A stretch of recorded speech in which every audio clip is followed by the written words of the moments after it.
Hello and welcome to now the fourth video on the Green and Cream gaming channel. Today I'm going to be showing you my 2K27 wish list. What I want in the game in 2K27. Obviously this is not the confirmed cover. Wemby's not confirmed to be on the cover, but you know, I think just because of the popularity he's getting in the NBA right now, I think they have to get him on the cover, although I think Jokic should be on it because he's not had his moment on the cover yet and he definitely should have. There's one thing that I want to get into before we start. Obviously, it's been a very, I don't know how to describe it, an emotional week for Bucks fans, highs and lows. So obviously, Giannis has been traded to the Miami Heat with Bobby Portis, and I think, to be honest, I think Giannis requested Bobby to go with him because they were the last two from the championship team. It's just... It's a nice thing if he has requested that. In return, we got Tyler Hero, Khalil Ware, Jaime Jaquez, Kasparas Yakushonis, 3 first-round picks, including 13, which turned into a Nate Ament, 1 pick swap, and 1 second-rounder. I think we got a good deal. But one thing I want to say about Miami is I don't know why people are saying this is a bad team. This is one of the best teams Giannis has ever had, and people continue to call the Bucks contenders. He has his second option in Bam. He has the best fitting centre you could ever give Giannis in Bam. If a team is going to stop the Spurs next season, it's going to be them, because their centre and their power forward can lock up Wemby. Bam locked up Giannis in 2020 in the 2020 playoffs. I don't want to admit that, but he did. And that's why they put us out in 5. Everyone was saying they had the tools to lock up Giannis, and they did it. And now adding Giannis next to Bam, they can 100% stop Wemby, and they can go on to win the finals. And you know, if they make the playoffs and we don't, I obviously will root for Miami. I won't root for Miami, I'll root for Giannis. And then let's get into the draft. Braden Burries at number 10 is an absolute steal. I thought he was going to be in the top 6, if I'm being 100% honest. I thought Acuff was going to go 5 to the Clippers, but they didn't.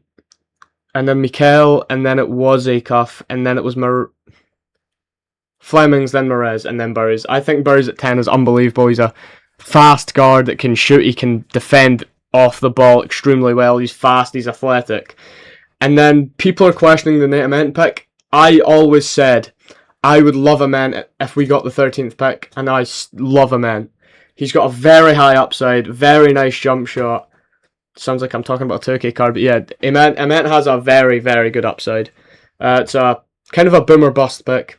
Right, so let's actually get into the video. Right, so the first thing I would love in 2K27 is draft mode returning. This mode gave you the opportunity to use multiple different cards that you hadn't used, like 2K22 in this Colossal set. There obviously was a Diamond Shaq there. I'm pretty sure there was a Diamond Deron Williams. Like, you could use those cards and you didn't have to spend any MT. I think it was 5 games, the maximum. But you'd get to use the cards just, even if you were bad at the game, you could use it for just a game and you'd still get okay rewards, even if you lost. So yeah, draft mode, it gives you a good idea to see if you'd like cards or not. I think you had like 5 tickets per season, 3. So you could do 3 drafts per season. I used to do it once a week, but obviously the seasons were like 5 weeks, 6 weeks. Right, next is limited. This mode is unbelievable. It's not even like salary cap. They have both have restrictions, but these restrictions are just better. Like, look, 3 3-point contest participants. So like you could use Dame, you could use Cat, and you could use Julius Randle, and then 1 Ruby player, like Ruby Luka. No players rated Amethyst or higher, so you couldn't have any Amethyst, and then 5 from the 2020 current NBA series and 2K21. And this gave us unbelievable cards. Oh no, sorry. Oh no. It gives us unbelievable cards like this Pau Gasol. I think this was the season 5 reward, season 4 of 2K21. This card was, bro. I always say cards are unbelievable, but this card is actually. He was just so good. His jump shot was just so good, so saucy, and his dribble sigs, like, he was so fast. Elite defender also, but yeah, this mode has to be back. There was also, yeah, there was 5 weeks, and you had to get a ring each week, like those things in the bottom, right down here. And then if you got all 5, you'd get the grand prize on Ralph Sampson. There was no limit. There was no limit to how much you could play. You just played, and if you won, you could get a chance at getting the ring. Next, Clutch Time Online. This game is unreal. Clutch Time was so good when they were out. Like, it's basically just 1/4 of what they call Showdown now. Like, it's so fast paced. It's just like you versus your opponent, no bench. Just yous going at it, 4-point line. Like, you could do clutch stuff. Like, if you had this Dame was the reward in season 3 or 4, I believe. He was the 100 win reward. Unbelievable card. You could literally just load into a game of Clutch Time Online with this Dame. You could pull up from the 4-point line consistently and consistently make it if you were good at the game. This game mode was just... Like, Clutch Time Offline's not bad, but online is so much better. Like, if you're not feeling a full game of Showdown, just go into Clutch Time Online, just play a couple of those. Yeah, it's basically just a faster game of Showdowns. Right, regular locker codes. I think this is huge for 2K. Like, obviously, we just got this Hakeem one, which is arguably the best locker code ever. Like, this GOAT Hakeem is so good. Very good. But when they did consistent locker codes like 2K20, 2K21, 2K22, like, this Kobe card was... This was in everyone's team for quite a bit, and then eventually you could EVO him up to Galaxy Opal. I think they did that in about June. But this code came out in about January, I think. I think it was just after he died. Rest in peace, Kobe. No, obviously not, because the expiry... Oh no, that's when it expired. It expires in 2021, so yeah, it probably came out just after he died. That's because that's when the servers to the game got shut down. So it was there... the entire time 2K20 was out. But yeah, regular locker codes, you know, it rewards no money spent players. It can give you some good rewards. It gives you some good players. Like, there's player locker codes that can give you some good packs to get some good players. It would really help no money spent players out. I wouldn't say I'm no money spent because I do buy the Pro Pass every season, but I think I would be willing to do a series Pro Pass only next year. And see, this would be a huge help to see a series like that. Next, evolutions and dynamic duos. Dynamic duos are still here, but not consistently, and they make zero sense. Like, I remember one was Dalton Connect and Mark Williams. Like, what connection do they have? They didn't go to college with each other. They've never played with each other in the NBA. They got traded for each other, but that's like saying there should be a Giannis and Tyler Hero duo. There shouldn't. It has to be duos like this. Michael Jordan, Scottie Pippen were a dynamic duo. Giannis and Chris Middleton were a dynamic duo. Shaq and Kobe were a dynamic duo. Russ and KD were a dynamic duo. Not these stupid ones just throwing in random cards. Ones with real dynamic duos that happened in real life. This is what it would look like for Evolutions. This was one of the best Evolution cards ever. This was just after he broke the triple-double record. He went from a Ruby to a Dark Matter. It took a while, but you were rewarded a lot because that Dark Matter was so good. This is what it looked like. You could only do one. So you could do either 150 points over multiple games with 25 threes or 25 dunks, and you'd get the Evo. That's up to a Ruby, yeah, because he was already Sapphire. Right, moments. These have to come back consistently. Consistent moments. They brought not consistent. They brought moments cards out this year, but nowhere near as consistent. Like 2K22 was the last consistent moments cards. This card up here is from 2K23, and I'm putting him here because he's one of the best moments cards ever. This Embiid was truly phenomenal. This card, I can't even explain how good he was. He was in teams for quite a while. This Embiid card was a bit of a grind, but he was just so freaking good. And then, like, these 2K20, they drop moments cards all the time. Like, there were so many moments cards, and some of them were so good. Like, this Ben could play the point guard. Giannis was a budget beast. Donovan Mitchell was just so fast. Ingram's jump shot, elite. Dame is Dame. He's fast and he can pull up from anywhere. Marcus Smart, elite defense.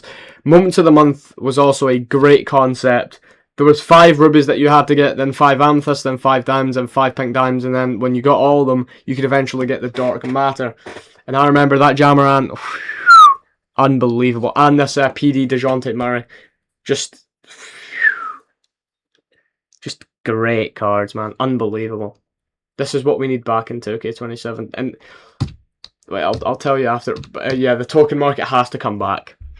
Some of the cards were a little bit pricey, but if you actually played the game consistently, you could get the players. Not only was there players here, there was also packs.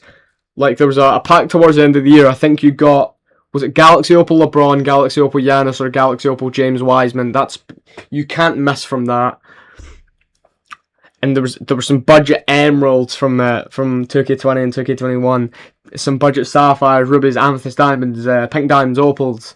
Like, I remember they had this huge update. And there was a Galaxy Opal Bobo that came out, and everyone wanted it. Most people did get it because they played consistently. Yeah, the token market is just a very fun way of rewarding yourself. There's basically majority of the cards in the token market were good, and also you could buy a couple packs. See if you could get some good players out of the packs. Yeah, this has to come back. A very good reward system. Next, Spotlight Sims consistently. They brought out the greatness challenges, which I wouldn't even call Spotlight Sims. But ones for special events like the playoffs, they have to bring out spotlights. Like when the NBA returns, they have to bring out spotlights. This gave us some unbelievable cards, like this Rui was mind-blowing. With the Cam Reddish, as I said last week, was my favourite 2K card ever. This card was just them cards were just extremely good, and this is what it looked like. You'd have like a team, and you'd have 5 challenges, 4 to 5 challenges, and you'd have to do all of them. You'd get them, and sorry, man, I don't know what's going on. You'd have to do a specific challenge requirement, and you'd get a certain amount of MT after every game you beat, because you had to beat the team, obviously. And then after you complete, like for example, there it says 0 of 5 challenges complete. If you completed all 5, you'd get a player reward. I think that was and yeah, this is the last thing. The trophy case, another good way that you could use your tokens. The reason Jermaine O'Neal's in here is because he was the first card I got, and yeah, he was a Elite 3&D demon. Let's say that. This was kind of the layout. Like, you had to get these certain moments that happened in history. Look, you've got DeMar DeRozan's jersey, you've got Michael Jordan's Finals MVP trophy, Michael Jordan's jersey, 1997 championship, D Rose's MVP, Joakim Noah's Depoy trophy, Ben Gordon's 6 Man of the Year trophy, Bob Love's 49 point game ball, the current team photo, like stuff like that, Elton Brand's Rookie of the Year trophy, Scottie Pippen's NBA 75 jacket, like stuff like that. This Derrick Rose was very popular. He was very good. You could just blow by anyone and just dunk. But yeah, this was the layout. But there was, like, if you got all the pink diamonds from, I think, was it 1 division, you'd get opal from the opal from that division, and then when you got both opals from the east, something like this, you'd get the Dr. J, and then you'd get, if you got Dr. J and Tim, you'd get Larry. But that Dr. J was unbelievable, man. So was Tim. That Tim was so good, but Dr. J, different level. Right, thank you so much for watching. I'm actually considering going up to 2-3 per week starting next week, so expect a little bit more content. And then, you know, hopefully I can get the Xbox set up right, and we can start recording on 2K instead of just doing this. But, you know, I kind of like doing this. It's just chill. So yeah, thank you guys so much for watching, and I'll catch you guys in the next one.